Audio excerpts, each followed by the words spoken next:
त्या सुंदरचा लवकरात लवकर काहीतरी न्याय करून त्या दिवशी फडके शेठ असतील त्यांच्यावर पण त्यांची आणि आमची शर्यत जुळली होती.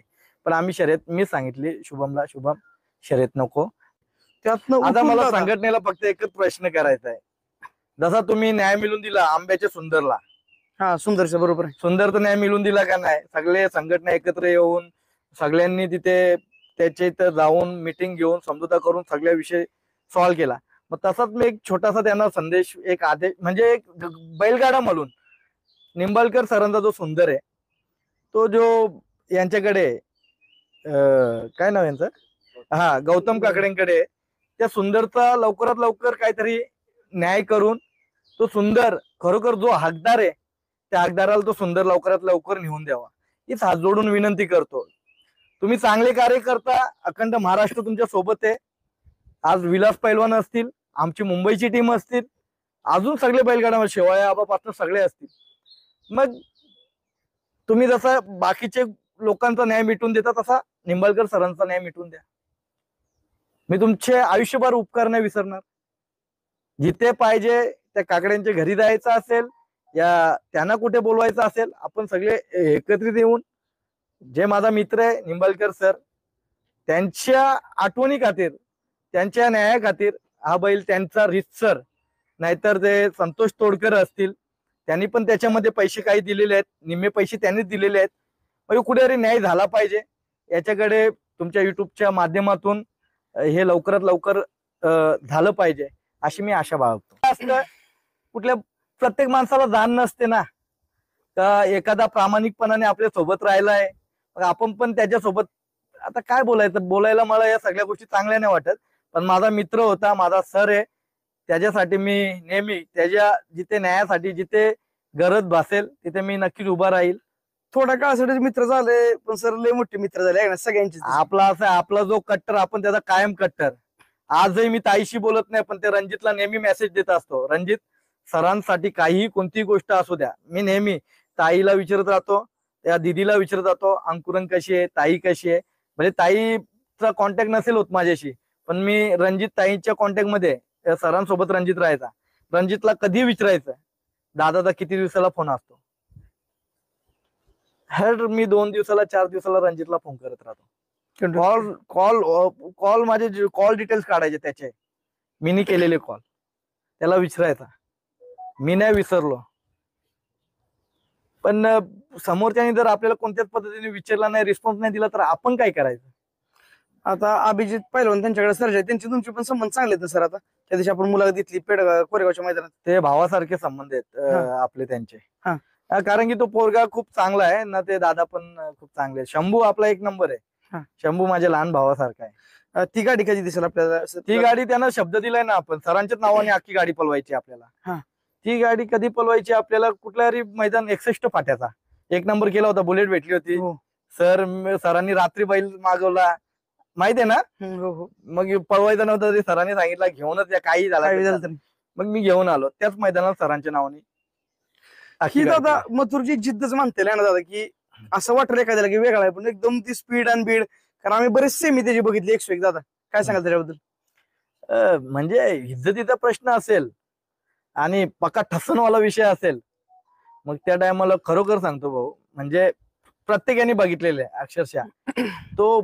मग त्याचा जो जेवढी ताकद असते, या पळाचा जोर असतो, तो पूर्णपणे त्याचा तो लावून तो आपल्या मालकाचं नाव, कारण नाव पडून नाही दिला. जेव्हा नाव पडलाय त्याच्यानंतर यांनी काहीतरी वेगळाच केलाय. सोन्याची मथुरची गाडी हरली, खूप लोकांनी ट्रोल केला, बरोबर आहे. त्याच्यानंतर भारत केसरी झाला, त्याच्यानंतर हिंद केसरी झाला, अशी किती किताबं मिळून दिली.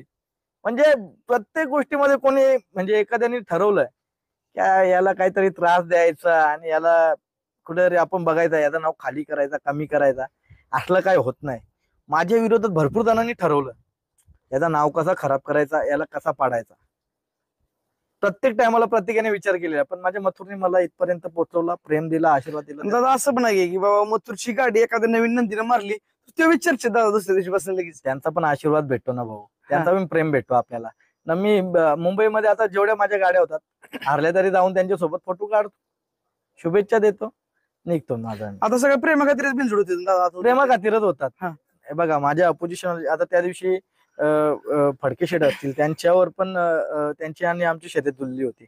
पण आम्ही शर्यत मी सांगितली शुभमला, शुभम शर्यत नको, कुठे ते जितले आपण जितलो तर वापस पुन्हा तेच नकोय. आता शर्यतीमध्ये आपल्याला प्रेम दिलाय, आपण वाटलं तर एकत्र पळू, पण ते लोची लपडी नको आता. कारण की सगळ्यांना आपल्याला हा क्षेत्र टिकवायचा आहे. हा आपल्या शेतकऱ्याचा जिव्हाळ्याचा खेळ एकच आहे. आपल्या मुलं कुठेतरी खराब नाही झाला पाहिजे.